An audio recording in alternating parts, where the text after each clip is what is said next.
Hello everyone, welcome back. This is MC1 Gamer bringing you a Warhammer Fantasy Battle Report. This is a meeting engagement between the Dark Elves and the Undead Legions. It's a 2,000 point game, and this is the same player I played a couple weeks back. Marvin is one of the players at the local gaming group. He frequents a couple of the stores that I frequent, plays a number of different games, has gotten into fantasy going back several months, and he has a nice looking army that he's painted up really well. So we bumped up the points this time. My opponent now has a Hydra. He's got he pulled back a little bit of his points on casting.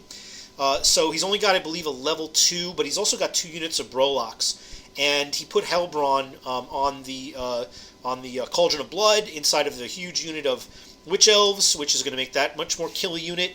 So I took up a far different list, not knowing, of course, if he was going to make any major changes, but try to mix it up and play something that, I play a little bit of a mix that I don't play. This is Undead Legions, but it's mostly vampire counts. So here's my opponent's going from right to left. He's got, again, the unit of Brolocks. He's got a Hydra. Inside, that's a fungal forest, so he's going to have to test for stupidity. It doesn't come into play the whole game, so I'm not going to bother mentioning it any further. Everybody passes their tests, and it doesn't have any further effect. That's a unit of Blackguard. In there is a Crone and his level 2 caster. Then we go further over. Hellebron is on the Chariot. There is a pretty sizable unit of Witch Elves. Then he has a unit of 5 strong Dark Riders, and then another unit of Brolocks. So pretty strong list, pretty fast moving. And the fact that we're playing that meeting engagement, so we're literally 12 inches apart, it means that he's going to be right up on top of me very quickly. But I chose to deploy further back to give myself a little bit of time.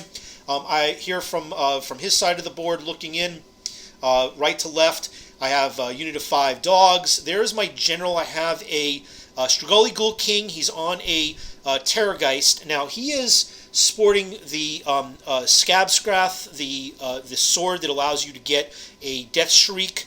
It's not as powerful as the Shriek from the Terrorgeist, and it's not as effective against elves since they're innately higher leadership, but still, I wanted to try this out. I wanted to have a little more mobility with my general, and I don't get a chance to play this enough. So I have a foot-mounted converted unit, a model of the Ghoul King that's kind of just sitting there, rather than mounted on top of the Terrorgeist. So I have the option, of course, if the Terrorgeist gets destroyed, I have the foot model to switch to.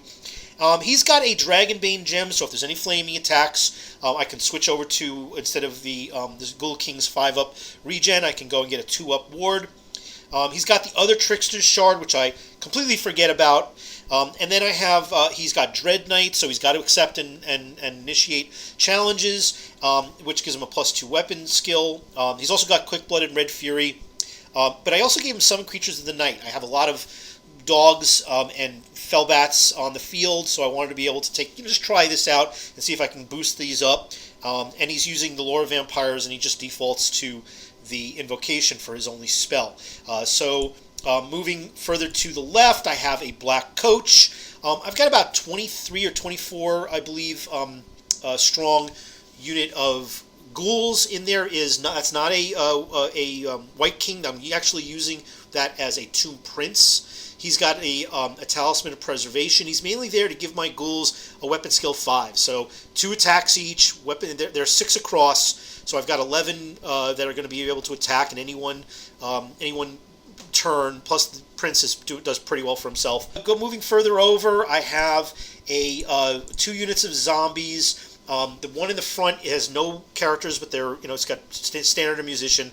The one in the back has, in my level 2 Necromancer's got a Dispel Scroll, and nothing else. And I have a Corpse Cart further behind there. And the main focus of that is, with an Invocation, everybody within range, I think it's like 6 inches, will get the ability to always strike first. And this will help me reduce the rerolls that elves in general will get with always strikes first. Okay, so everybody is in right behind that fungal forest, and I'm sitting a lot of these guys behind the forest because I'm figuring if he does come at me, regardless of what the kind of forest it is, he's going to lose his rank bonus because he's going to be inside of a forest. So I'm hoping that that helps. The statue is is my Hyro Titan.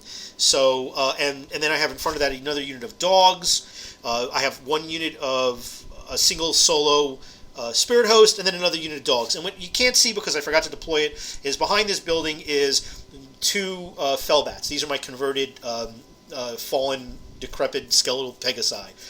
So they're hiding behind there.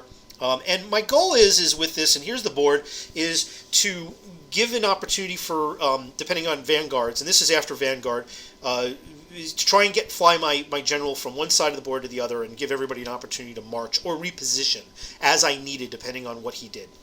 So we vanguarded. He vanguards up with his Dark Riders and his Brolocks on my left. I chose not to move those dogs at all. I figured I'm going to bait him. I want to try and see if I can get a flank charge if he tries to move them too aggressively forward. So our spells are, I defaulted to 2 invocations, one on my general, one on my level 2, and my level 2 then also got Van Hel's Dance. I also have Shem's Burning Gaze and Spirit Leech on my Hyro Titan, that's default. My opponent's spells, he rolled up Power of Darkness and the Black Horror spell, and for his Brolocks, he's got Doombolt, and then I think Soul Blight. So Dark Elves get first turn, and that was unfortunate. I was really hoping I could try to steal first turn from him, so I could just shuffle everything over and kind of counter some of his deployment. But he moves up aggressively with just about everything, maybe a little bit too aggressively. So he moves these Dark Riders in, giving me a beautiful flank charge with my Dire Wolves that are off to the left, and then he moves his Brolocks up, and he moves, as you can see in the upper right of this screen, he maxes out his march with the Witch Elves, which makes complete sense. He wants to get them into combat as quickly as possible so they can blend right through things. And this unit here with the Blackguard has the Banner of Swiftness, so it's +1 move. Again, he's got his level 2 in there. He's got a Crone in there to protect her, so, and these guys are going to be striking at initiative, but at strength 6. So this is a pretty scary unit. Then we go to Magic, and he tries to Doombolt my general who's on the Terrorgeist. So this maximizes, and he total powers it. So he gets a whole bunch of residual hits. They're all level 1s. I think it was like 2 or 3 die 6, which is crazy amount, a lot. And things are going to get through there. He's going to roll some 6s. He randomized, and after both the Doombolt rolling and the additional added effect, I think it's called Spiteful Conjuration for the additional Strength 1 hits, he's able to get through 2 wounds on my general, which is very scary because I only have 3 wounds, and then 2 wounds on the Terrorgeist. So I'm really now scrambling to try and get this guy healed up. I'm a little concerned because, although I'm not going to crumble with the Legion of the Undead Legion's rules, I'm really concerned that I could lose my general. And though I'll still have the Terrorgeist and I can still heal him up, that's a lot of points in that general. I don't want to lose it. So with his backlash from the total power from his miscast, he loses 1 of his Brolocks. Not enough to induce a panic roll. Turn 1, bottom of 1 for the Undead, and I charge with my Black Coach, and I kind of figured that if he's going to hold here, I'm going to declare all my charges, and I'm going to try to put in additional stuff maybe into this unit, for instance, the Dire Wolves that I mentioned.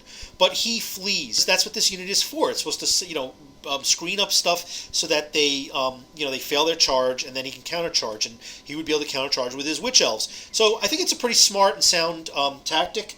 Unfortunately, it doesn't work very well because when I roll up his flee, he rolls horribly, and my flee was incredibly high. I was able to run him down and destroy him, and then reposition as so. So this destruction of the Dark Riders panics the Brolocks. They run through this terrain, but they don't take any losses. So I decide that I'm going to take a chance here. I thought maybe I'd chaff up his Hydra, But that unit of executioners, I want to try and hold it, hold it up a little bit. So I take a chance with the dogs. It's a real easy charge off to the side here. I'm thinking if I can survive with even one dog, I'll be able to hold this unit up and really make a difference. And if I lose it, it's 40 points. It's not such a big deal. I've got a lot of chaff in this army.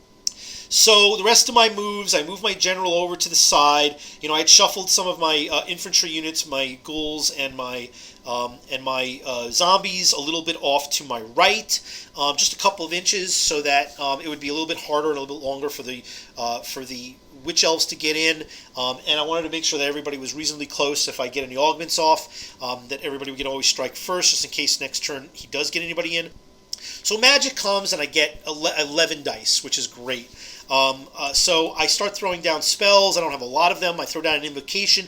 He lets it through. I think he's concerned that my Shem's Burning Gaze or my Spirit Leech is going to do a lot of damage. So I don't think that was necessarily the right move. I think he should have tried to stop my invokes, because that'll grow some of these units. And of course, the added effect is that if I grow these units, and it does impact the corpse cart, which is that its effect then is to then make everything within 6 inches always strikes first, which is great. Now, if I get into combat with any of these guys, again, I'm not going to get always strikes first, but it's going to neutralize the elves always strike first, and he won't get the rerolls. He'll still go first, but he won't get his rerolls, and that will help me tremendously.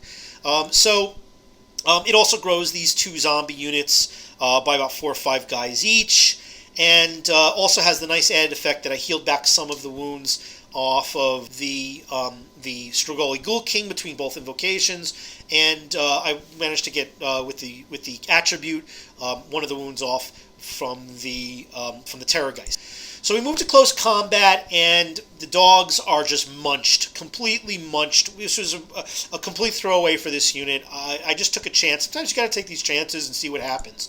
So they were able to then reposition to go face further into the board, and we go to Dark Elves turn 2. Now, this I think was a tactical error of my opponent.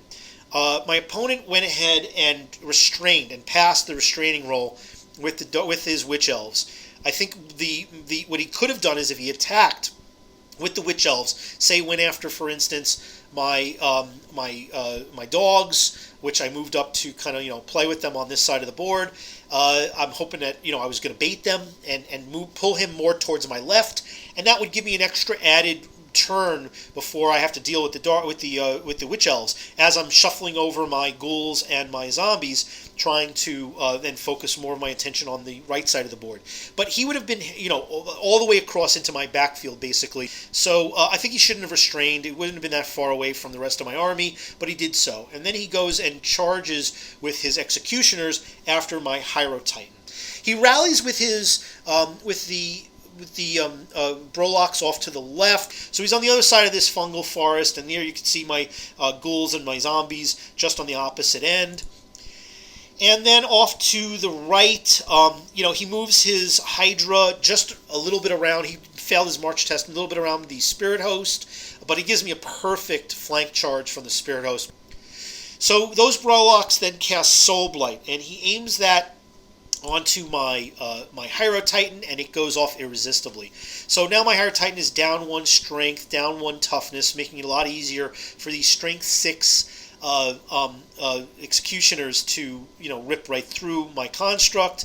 But the ensuing miscast kills a few of these Brolox, and he passes his break test. But this is fairly crippling, because now this unit of Brolox here is tempting for me to go after with my dogs or even my Fellbats. I can whittle them down with units that are far cheaper. Even though I'm gonna lose guys, I don't mind losing a 32-point unit of Fellbats or a 40-point unit of dogs to finish off these Brolox. So, as expected, the executioners just rip to shreds my Hyro Titan. He goes down in a blaze of glory. The executioners overrun because they're frenzied, and he overruns straight into my Ghoul King.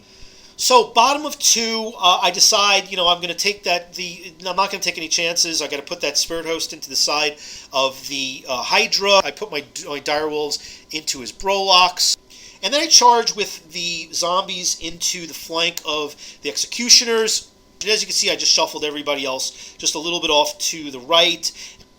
And then I repositioned the dogs because, he's got his rallied Brolocks just below these guys. And then I moved the chariot, the black coach, just a little bit up so that I've just got a beautiful shot of the back of these witch elves. So whatever the witch elves wind up doing, I will definitely be able to get a charge into the rear.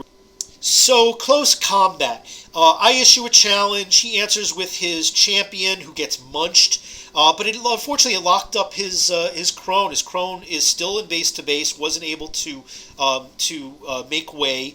And he managed to kill off a few of the zombies. And then the zombies were able to kill off, I think 2, maybe 3 of these executioners. He wasn't able to do too many attacks back. And then he breaks, and I chase him down, run him down actually with the zombies. I actually failed to catch him by just one with the Strigoi Ghoul King and the Terrorgeist. So the zombies run down the remainder of this unit, and that's just great. The only bad thing is that it gives his Witch Elves a beautiful flank charge on this zombie unit. The Direwolves against his Brolocks. I managed to kill off 1 Brolock. I lose 2 Direwolves from my trouble.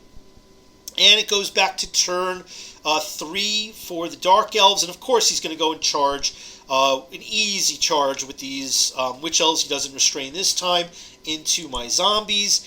And then he moves just what I was hoping that he would do. He moves his Brolocks all the way up, and again, he's just looking to try and get that Doom Bolt off, but he's just ignoring these dogs to his peril. So then we go to close combat. His last remaining Brolock finishes off the Direwolves and then repositions to face the middle of the board.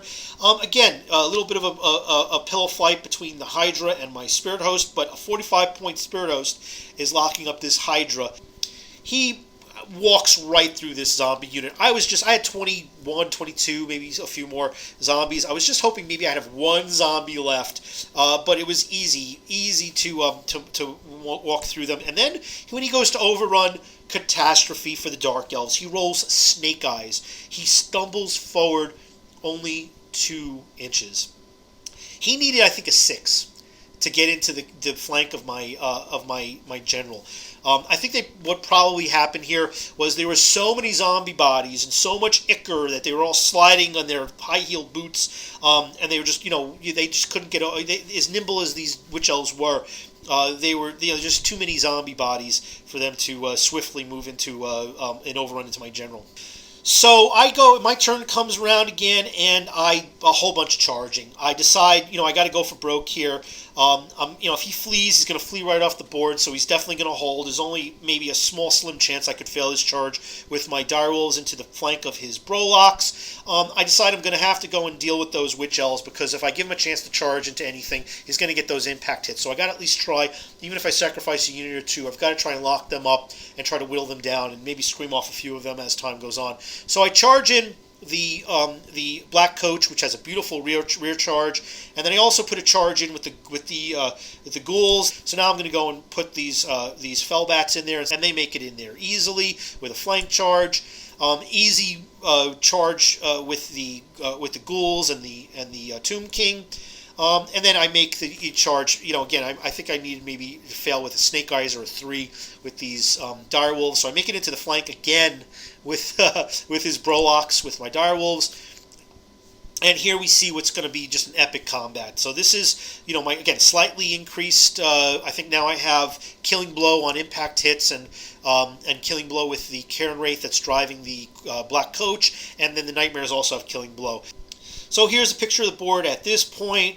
Then we move to Magic, and I start, trying to get some invocations off, and he blocks all of them. So I start off with the Direwolves. Direwolves take off one of the Brolocks after they lose one of their own, but with a charge and a flank, he doesn't have a musician or a standard, and so that breaks him.